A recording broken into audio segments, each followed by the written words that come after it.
겨울 추위가 맹렬하던 1월의 어느 오후였습니다. 서울 외곽주택가의 좁은 골목 입구에는 작은 꽃집 하나가 한 점의 불빛처럼 자리하고 있었어요. 가게의 간판에는 미르꽃집이라는 글씨가 손글씨로 적혀 있었고, 창문에는 분홍색 장미와 주황색 튤립, 노란 국화들이 생생하게 빛나고 있었습니다. 꽃집 안에서는 22살의 여대생 서린이 부지런히 손을 놀리고 있었어요. 서린은 대학 2학년에 다니고 있었지만 등록금과 생활비를 벌기 위해 매일 오후 2시부터 밤 9시까지 이 꽃집에서 일하고 있었습니다.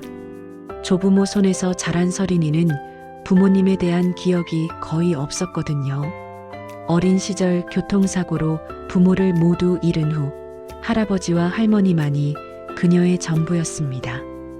다시 또 화환이에요? 서린은 혼잣말로 중얼거렸습니다. 오늘 주문은 총 5개의 화환과 새 묶음의 꽃다발이었어요. 1월은 새해를 맞이하는 기업의 개업식과 전시회 개막식이 많은 철이었거든요. 손에 물감이 묻은 채로 화환을 만들던 서린은 가게 문을 열었어요. 추운 바람이 한 줄기 들어왔고 새하얀 눈이 거리에 소복이 내려앉고 있었습니다. 온도계는 영하 5도를 가리키고 있었어요. 거리의 사람들은 모두 고개를 숙이고 빠르게 걸어가고 있었습니다. 꽃집은 한산했어요. 이런 날씨에 꽃을 사는 사람은 드물었거든요. 서린은 한숨을 쉬었습니다. 오늘도 매출이 부족할 것 같았어요. 병원비는 자꾸 늘어나고 있는데 그 순간 문이 열렸습니다. 에이고 춥네요. 70대 후반으로 보이는 노인이 천천히 걸어 들어왔습니다. 두꺼운 내복과 검은색 목도리로 몸을 감싼 모습에서 가난함이 묻어났어요. 작고 앙상한 몸, 주름진 얼굴, 손은 부르튼 상처로 갈라져 있었습니다. 하지만 눈빛은 여전히 맑았어요. 어딘가 슬픔을 담은 눈빛이었지만 동시에 희망이 살짝 묻어나 있었습니다. 안녕하세요, 할머니. 어서 오세요. 들어와서 따뜻이 하세요. 서린은 밝게 인사했습니다. 그녀는 매일 이 가게에서 마주하는 할머니, 노인 고객들을 자신의 할머니처럼 대하곤 했어요. 고등학교 때부터 꽃집에서 일한 지 벌써 4년이 되었는데 그 시간 동안 서린은 꽃만큼이나 사람들의 마음을 읽는 법을 배우게 되었습니다. 꽃 좀 고르게 해줄 수 있겠니? 한 묶음만. 할머니의 목소리는 자신 없어 보였습니다. 손에는 구겨진 10,000원짜리 지폐 2장이 들려 있었어요. 서린은 그 모습을 보며 누군가의 할머니를 떠올렸습니다. 자신의 할머니도 요즘 이런 모습이거든요. 물론이죠. 어떤 꽃을 원하세요? 노란 국화. 큰 꽃이 아니어도 괜찮아. 그냥 소박한 거. 하지만 예쁜 거. 서린은 파란 눈을 깜빡였어요. 노란 국화는 그렇게 요청하는 고객이 드물었거든요.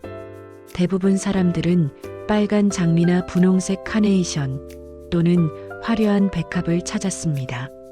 하지만 노란 국화는 그들의 눈에는 누군가를 그리워하는 꽃이었어요. 모던하지도 않고 화려하지도 않지만 묵묵하고 따뜻한 그런 꽃이었습니다. 할머니, 정말 좋은 선택입니다. 노란 국화는 행복하고 따뜻함, 그리고 그리움을 나타내는 꽃이거든요. 누구를 생각하시는 건가요?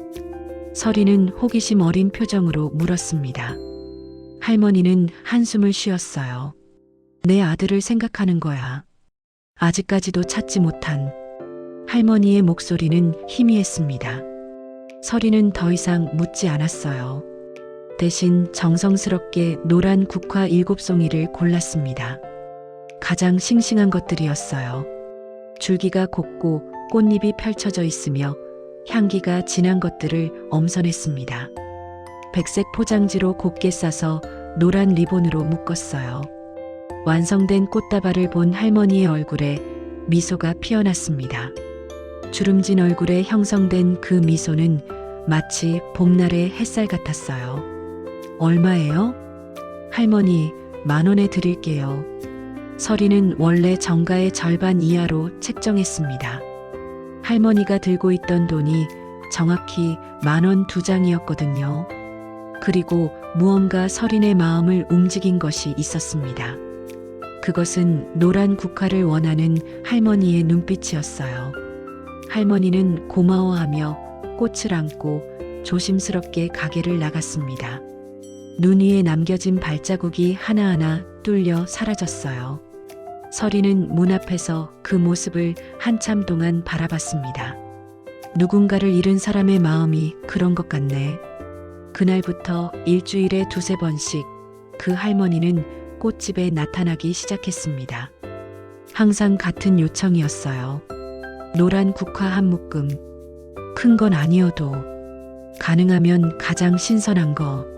서리는 매번 가장 좋은 국화를 골라 10,000원에 팔아드렸습니다. 할머니는 항상 감사 인사를 하고 가셨어요. 그렇게 일주일에 2~3번씩 한 달이 지났고 2달이 지났습니다. 시간이 흘러 달력은 2월로 접어들었고 봄의 기운이 조금씩 느껴지기 시작했어요. 창밖의 매화나무에는 연분홍 꽃망울이 맺혀 있었습니다. 그러던 어느 날 서린의 할머니로부터 전화가 걸려왔습니다. 리나, 미안하지만 병원에 가야 할 것 같아. 몸이 많이 안 좋으네. 서린의 가슴이 철렁 내려앉았어요. 할머니는 당뇨와 고혈압으로 투병 중이셨는데 최근에는 신장 기능까지 악화되고 있었거든요. 할머니, 지금 어디세요? 제가 지금 나갈게요. 아니야, 리나. 너는 일이 있잖아. 내가 전화하면 올 수 있지? 이웃 할아버지가 도와주시겠대. 그날 밤 서리는 병원으로 향했습니다. 가게 문을 닫고 급히 나간 것이었어요. 할머니는 응급실의 침대에 누워 계셨습니다. 백혈구 수치가 높아서 신우신염 진단을 받으신 상태였어요. 담당 의사는 더 이상 집에서의 간단한 치료로는 부족하다고 말했습니다. 입원하셔야 합니다. 최소 2주일에서 1개월 정도 필요할 것 같습니다. 치료비는 얼마나 드나요? 기본으로 300만 원 정도, 고급 치료를 받으면 500만 원 이상이 될 것으로 예상됩니다. 500만 원. 서린에게는 상상도 할 수 없는 금액이었어요. 등록금, 대출금, 꽃집 월세, 자신의 생활비. 모든 게 빠듯한 상황이었는데 갑작스런 입원비는 그녀에게 너무나 벅찬 부담이었습니다. 할머니, 걱정하지 마세요. 제가 뭔가 방법을 찾을게요. 서리는 강하게 말했지만 속으로는 불안으로 가득 찼어요. 밤새 병원 의자에 앉아 있는 동안 서리는 자신의 상황을 차근차근 계산했습니다. 은행 대출금 200만 원, 병원비 500만 원, 월세 80만 원. 이 모든 것을 어떻게 감당해야 할까요? 그 다음 날 여느 날처럼 꽃집에 노인 고객이 들어왔습니다. 서리는 피곤한 얼굴을 감추고 인사했어요. 할머니, 오셨어요? 응, 나 오늘도 노란 국화 주겠니? 네, 물론이죠. 서리는 기계적으로 손을 움직였습니다. 노란 국화를 고르고 포장하고 리본을 묶었어요. 할머니는 그런 서린의 모습을 자세히 살펴봤습니다. 얘, 뭐 있어? 얼굴색이 안 좋네. 아, 할머니, 괜찮습니다. 그냥 좀 피곤해서요. 할머니는 더 이상 묻지 않았어요. 하지만 눈은 서린을 계속 바라보고 있었습니다. 그것은 마치 누군가를 소중히 여기는 할머니의 눈이었어요. 한 달이 더 지났습니다. 시간은 3월 중순이 되었어요. 벚꽃이 피어나기 시작했고 남산의 능선은 연두색으로 물들어 있었습니다. 할머니는 여전히 일주일에 2~3번씩 꽃집을 찾았고 서리는 여전히 할머니에게 노란 국화를 팔아드렸습니다.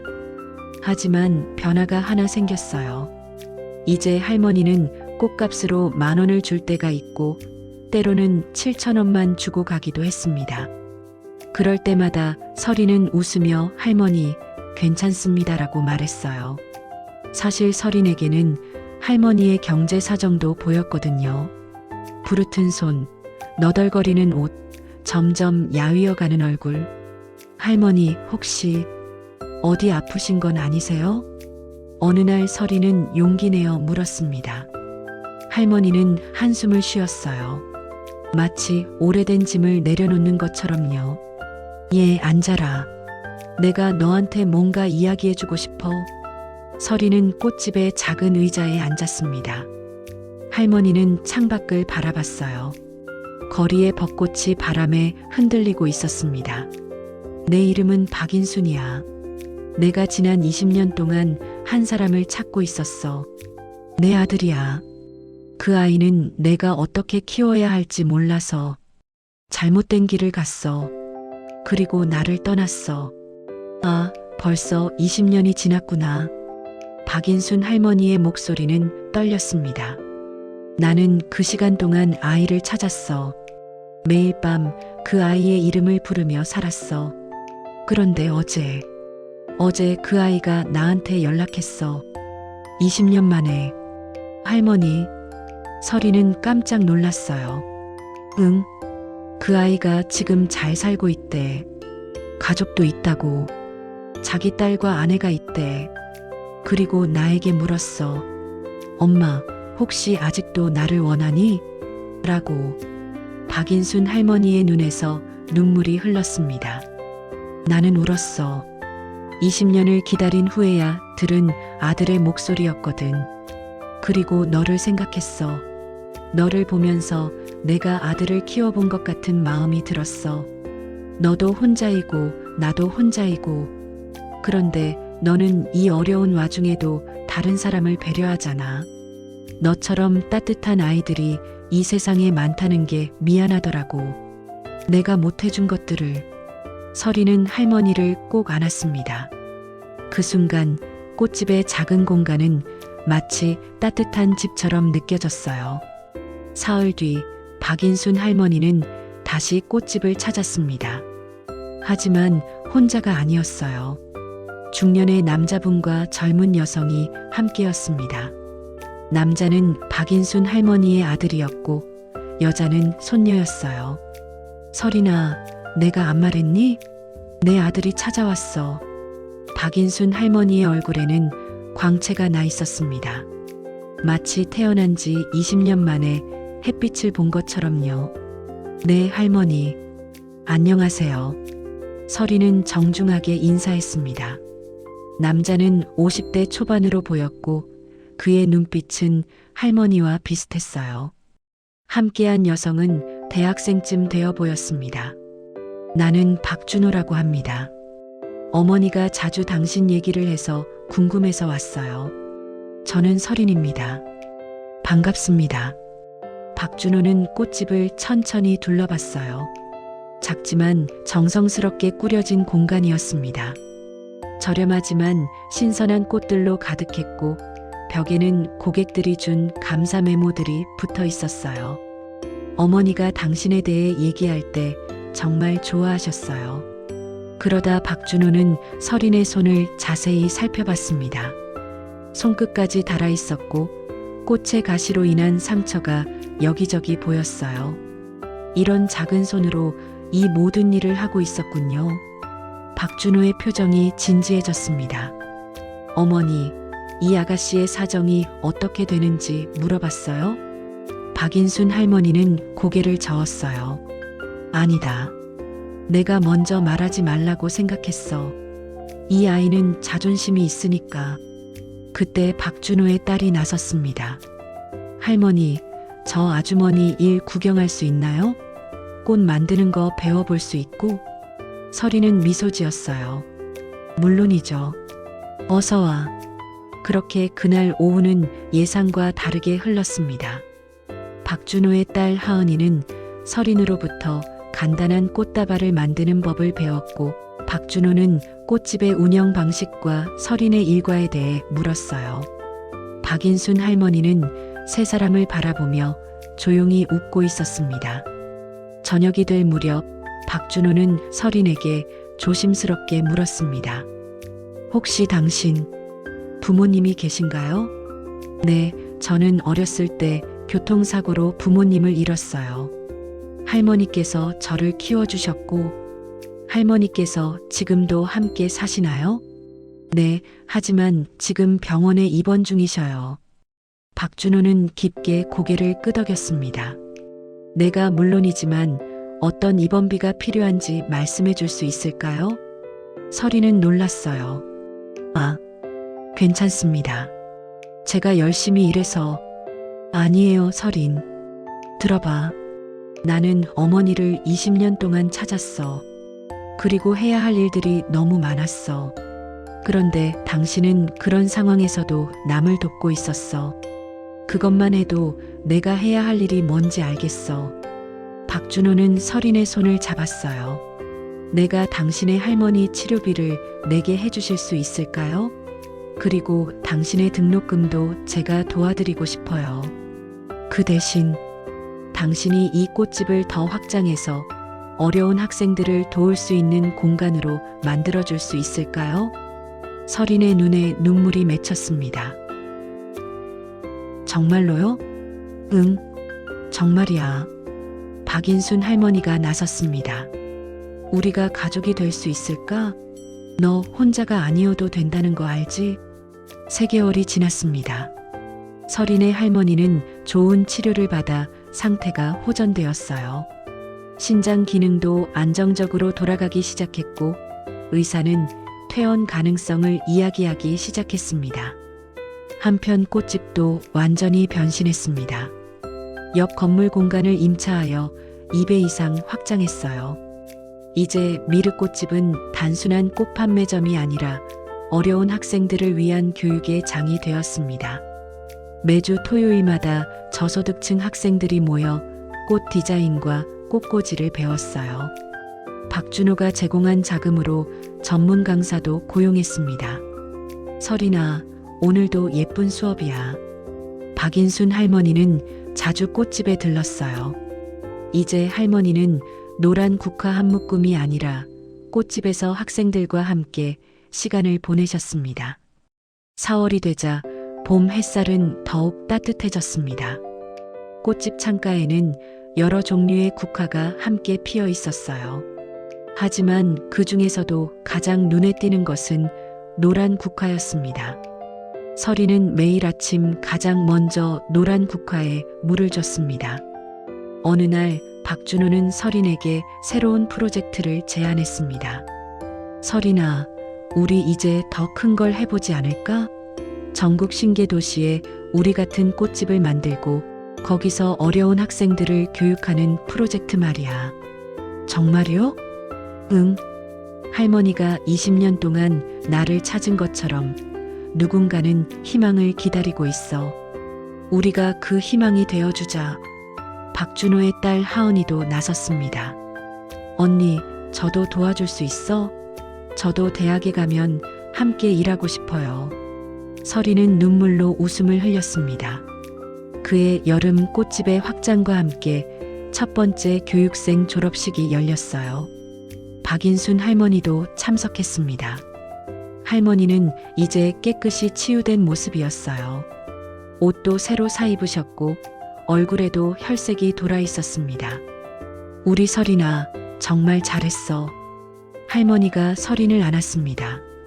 할머니, 저는 할머니가 없었으면 안 됐어요. 할머니가 처음 꽃집에 오지 않았으면. 그렇지? 인연이 참 신기한 거야. 한 송이의 꽃이 한 사람의 마음을 바꾸고 그 마음이 또 다른 사람을 구원하는 거야. 가을이 되었을 때 꽃집의 벽에는 새로운 사진들이 붙어 있었습니다. 노란 국화를 들고 있는 박인순 할머니의 사진이 가장 중앙에 있었고 그 옆에는 설인과 박준호 가족의 단체 사진이 있었어요. 마지막으로는 지난 여름에 교육을 받은 학생들의 졸업 사진들이 가득했습니다. 겨울이 다시 찾아왔습니다. 정확히 2년 전 박인순 할머니가 처음 꽃집 문을 열었을 때와 같은 날씨였어요. 눈이 소복이 내려앉고 있었습니다. 설이나, 이제 오늘이구나. 정확히 2년이 지났네. 박인순 할머니가 창밖을 바라봤습니다. 할머니, 맞네요. 설인도 옆에 섰어요. 이 2년 동안 참 많은 일이 있었어. 내가 아들을 찾은 것도, 너를 만난 것도, 그리고 이 꽃집이 이렇게 커진 것도 다 그 시간에 담겨 있어. 네, 할머니. 저도 그래요. 그때 박준호와 하은이, 그리고 설인의 할머니가 함께 들어왔습니다. 설인의 할머니는 이제 건강을 많이 회복했어요. 휠체어가 아닌 지팡이로 천천히 걷고 있었습니다. 자, 우리 함께 차 한잔하자. 오늘은 특별한 날이니까. 박인순 할머니가 모두를 초대했습니다. 꽃집의 한쪽 코너에는 작은 테이블이 있었어요. 거기에 5명이 둘러앉았습니다. 창밖으로는 눈이 계속 내리고 있었습니다. 가로등 불빛에 비친 눈이 반짝반짝 빛났어요. 테이블 중앙에는 노란 국화가 놓여 있었습니다. 한 송이의 꽃이 만든 인연, 그리고 그 인연이 만든 따뜻한 가족. 고마워. 모두에게 고마워. 박인순 할머니가 말했습니다. 우리도 감사합니다, 할머니. 설인도, 박준호도, 하은이도, 설인의 할머니도 함께 웃었습니다. 에필로그. 노란 국화의 봄. 그 다음의 봄, 전국 30개 도시에 미르꽃집이라는 이름의 꽃집이 동시에 문을 열었습니다. 각 꽃집에는 200명 이상의 어려운 학생들이 모여 꽃 디자인을 배웠어요. 그들 중 90%는 졸업 후 꽃 관련 분야로 진로를 정했거나 이미 일자리를 가지고 있었습니다. 설이는 이제 대학 졸업을 앞두고 있었어요. 그녀의 전공은 사회복지학이었습니다. 졸업 후에는 박준호와 함께 전국에 더 많은 교육센터를 세우기로 했습니다. 박인순 할머니는 건강하게 살아가고 있었어요. 아들과 함께, 손녀와 함께, 그리고 새로운 가족들과 함께요. 할머니, 언제부터 이 꽃을 팔기 시작하셨어요? 새로운 학생이 박인순 할머니에게 물었습니다. 할머니는 노란 국화를 들고 미소 지었어요. 이 꽃은 내 인생을 바꾼 꽃이야. 한 번은 누군가를 그리워하는 마음으로, 그 다음에는 누군가에게 희망을 주는 마음으로. 그래서 매일 팔아요? 응. 이 꽃이 또 누군가의 인생을 바꿀 수도 있지 않을까? 그런 마음으로 말이야. 계절이 바뀌어도 꽃집의 창가에는 항상 노란 국화가 가장 먼저 피어 있었습니다. 한 송이의 꽃이 시작한 인연, 그리고 그 인연이 만든 나비 효과는 계속해서 누군가의 삶을 따뜻하게 밝히고 있었어요. 노란 국화 한 묶음. 큰 건 아니어도 따뜻한 거. 그 말은 이제 설인의 자신감 있는 목소리가 되어 누군가 꽃집 문을 열 때마다 따뜻하게 울려 퍼졌습니다. 봄바람이 불어오고 벚꽃이 하나둘 피어나는 거리 어딘가에서